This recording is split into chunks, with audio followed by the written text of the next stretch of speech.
Hello, I'm Mark Blunden and this is the Standards Tech and Science Daily podcast. Coming up, Singapore Airlines boss apologises for deadly turbulence. But first, Apple has released an urgent security update hoped to fix reports of a bug causing deleted iPhone and iPad photos to resurrect themselves. The iOS 17.5.1 patch comes after claims of a phantom glitch and some device owners reporting pictures reappearing on their photos camera roll, apparently sometimes years after deletion. Apple calls the problem a rare issue and blames database corruption. Next, the chief executive of Singapore Airlines has issued a public apology after extreme turbulence hit a flight from Heathrow to Singapore, leading to the death of a 73-year-old Briton. Jeff Kitchen from Bristol suffered a suspected heart attack. 7 other people aboard the Boeing 777 were seriously injured, with dozens more suffering minor injuries after the nightmare at 37,000 feet over Myanmar. We are deeply saddened by this incident. It has resulted in 1 confirmed fatality and multiple injuries. Singapore Airlines swiftly dispatched a team to Bangkok last night, and they have been helping our colleagues with the support on the ground. That's Singapore Airlines boss Goh Choon Phong. A relief flight with 143 of the SQ321 passengers and crew members who were able to travel landed in Singapore this morning at 5:05 a.m. Another 79 passengers and 6 crew members are still in Bangkok. This includes the injured, who are receiving medical treatment. Tracking data from the FlightAware website showed the plane dropped suddenly to an altitude of about 31,000 feet in just 5 minutes. 1 passenger aboard said those not wearing a seatbelt at the time were, as it was described, launched into the plane's ceiling. Flight tracking service Flight Radar 24 says there were some severe thunderstorms in the area at the time. Now, people who were infected with deadly viruses as a result of Britain's contaminated blood scandal could receive between £2.2 and £2.6 million each in compensation. Illustrative figures have been published in the new Infected Blood Compensation Authority section of the government website. More than 3,000 people died and more than 30,000 people were infected with HIV and hepatitis C between the 1970s and early 1990s from blood transfusions or blood products, causing the worst treatment disaster in NHS history. The 2,527-page report from the Infected Blood Inquiry found the infected blood scandal could have largely been avoided, but there was a pervasive cover-up. Next, NASA has revealed plans for a plasma-powered rocket it's claimed could take human explorers to Mars with an optimistic journey time of just 2 months.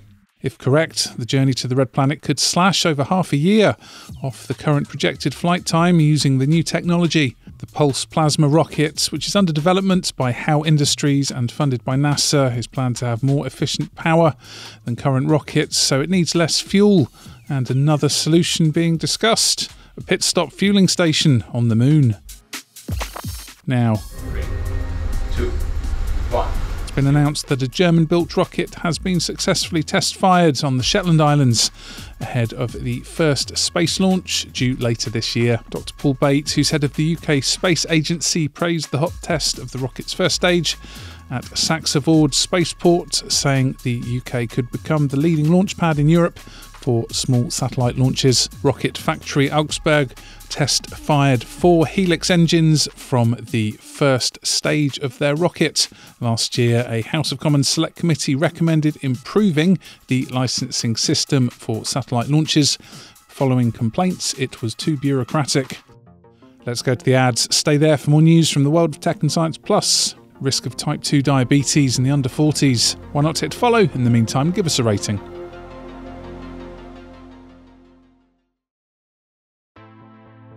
Welcome back.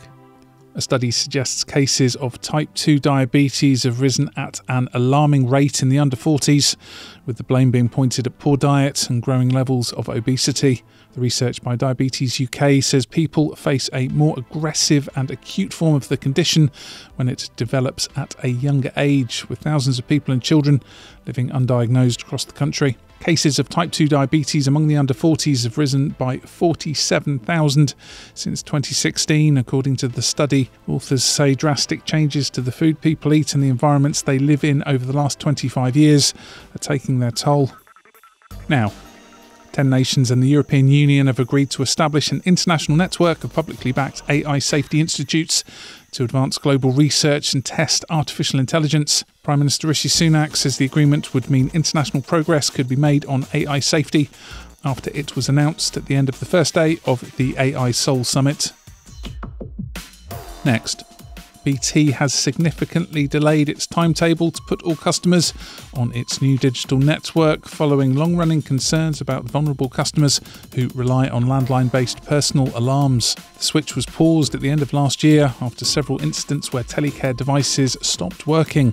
Nearly 2 million people in the UK use these personal alarms, which rely on landlines. The national switchover, planned by the end of 2025, has now been delayed until January 2027.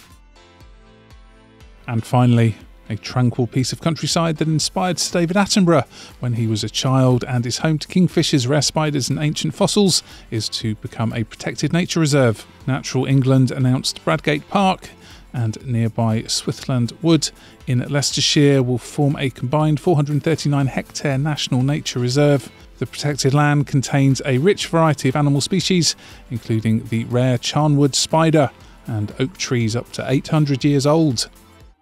You're up to date. Come back at 4 p.m. for the latest news, interviews and analysis from the Standard podcast here in London, and we'll be back on Thursday at 1 p.m. See you then.